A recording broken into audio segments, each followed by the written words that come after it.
The Washington Post reveals the identity of Libs of TikTok. Are they holding her accountable or just doxing her?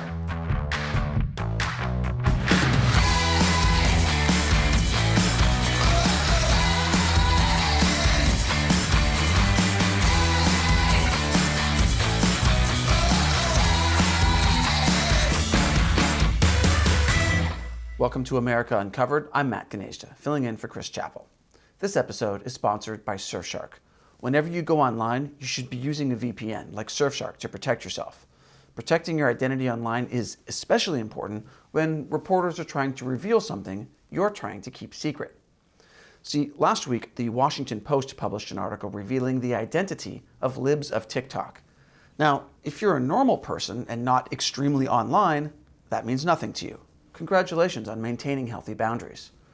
See, Libs of TikTok is a right-leaning Twitter account. It's known for reposting social media posts from people on the left, usually TikTok videos. Here are some examples. Gender is a hierarchy and a system of oppression. Masturbation is really healthy, and I recommend it to people of all ages. All ages. This is a tool I use to teach students about gender and sexuality. This incredible resource is made by the Trans Student Educational Resources. To say that pre-K through third grade are not ready for such topics is actually internalized homophobia and transphobia. We're very much ready for these topics. Parents need to stay the out of classroom. Hey, if your parents don't love and accept you for who you are this Christmas, them. I'm your parents now.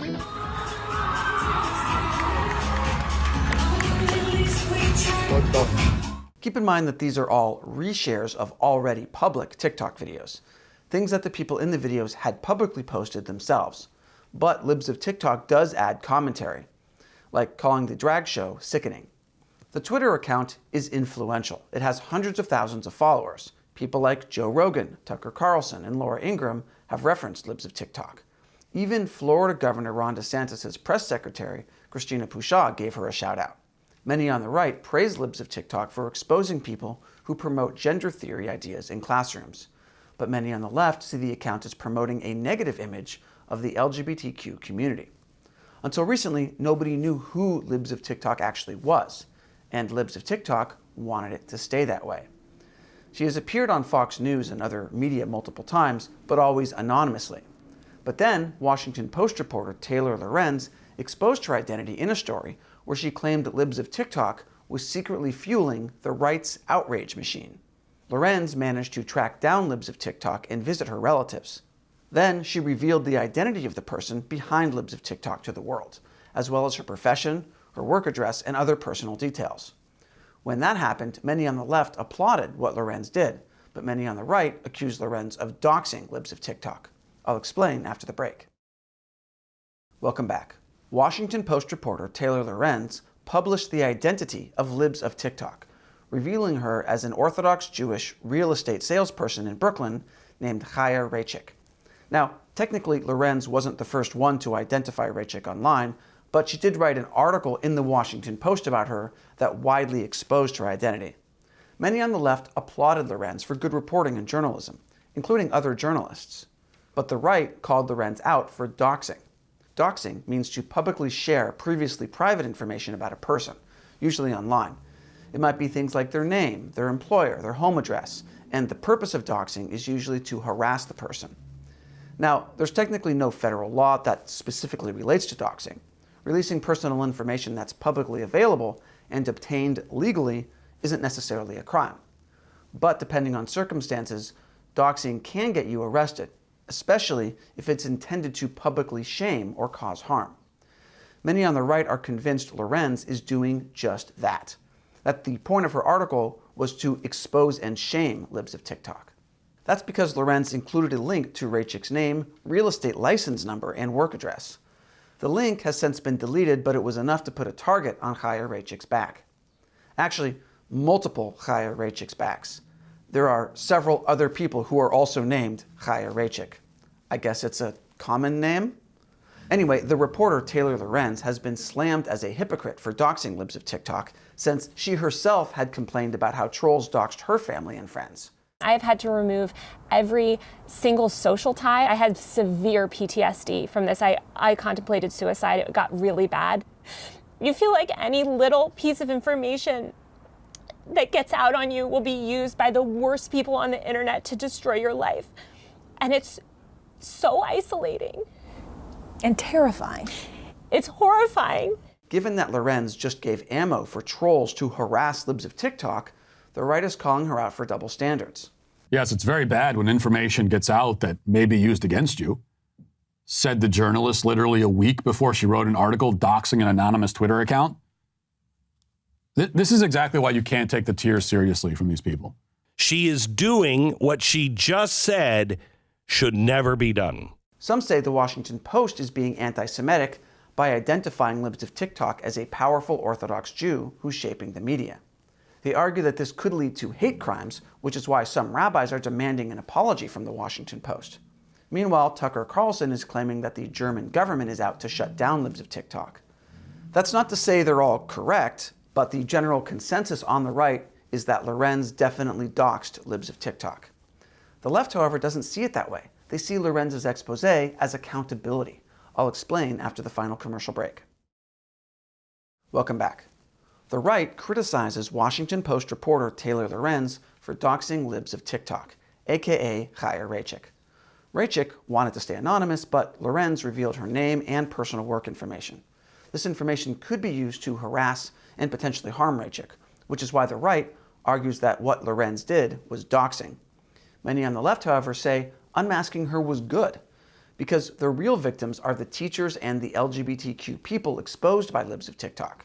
This individual, right, Chaya Raichik, she is defaming individual. She knows what she's doing. That's why she wanted to remain anonymous. She wanted to go out of her way to get people fired, to destroy people's lives, take away their livelihood with no repercussions, no consequences whatsoever.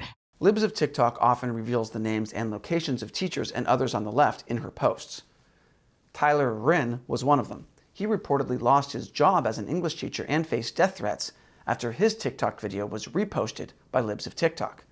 Many on the left also criticize libs of TikTok for saying LGBTQ supporters are grooming students to be sexually vulnerable. According to them, this can invoke homophobia and transphobia. Sure, they say it's never acceptable to share people's private information, but people can't get away with spreading intolerance. According to a Huffington Post reporter, you don't have a right to spread hate/fear/lies anonymously. There is a social cost. A communications professor at Hofstra University says exposing libs of TikTok isn't doxing. According to her, it's called accountability. She says that exposing people who post hateful content like this woman could make our online discourse more civil and respectful.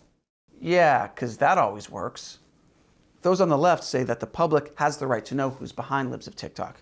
After all, libs of TikTok isn't just some average woman with a social media account. She's a powerful influencer behind a computer screen. Which is why many argue exposing libs of TikTok is no different from exposing powerful people who shape public policy.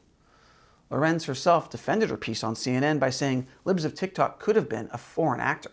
I mean, for all we knew, this could have been a foreign actor, right? Or someone we just didn't know. And so I thought, hey, look, this account has massive power, massive influence. This woman is basically on an entire right-wing media tour. She gave interviews to the New York Post, Tucker, all of that, and registered as a media company, registered a trademark. So yeah, I thought it was quite important and in the public interest to find out who was running it.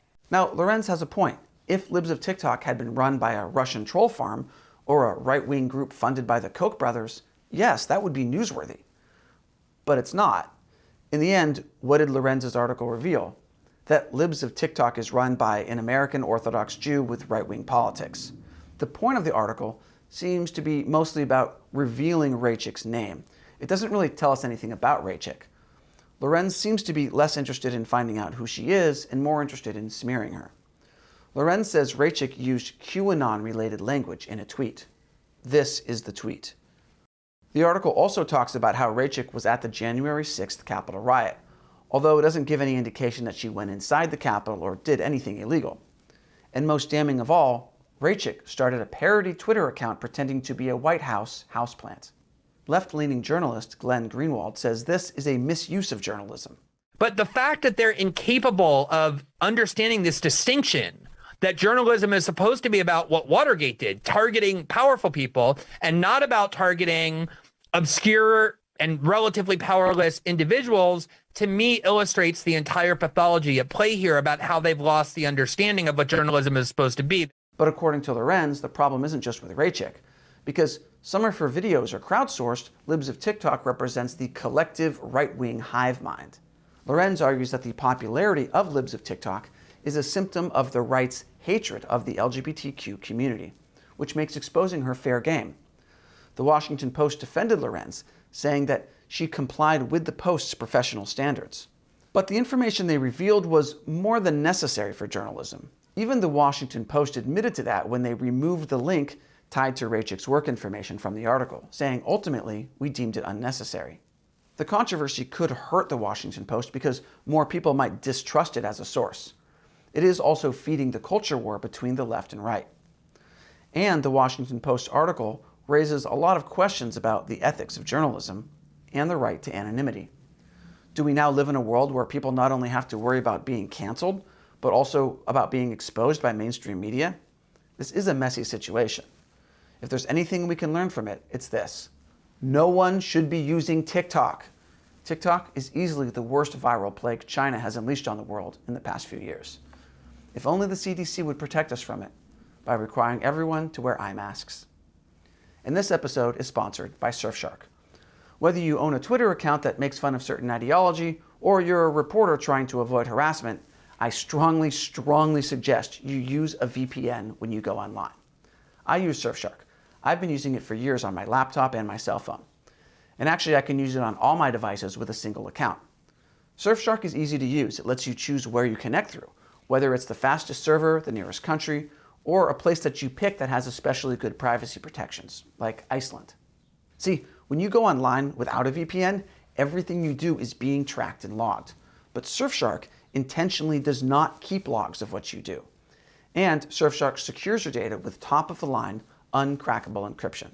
So try it out now. Surfshark has a special deal that includes 83% off a 2-year plan plus 3 extra months for free.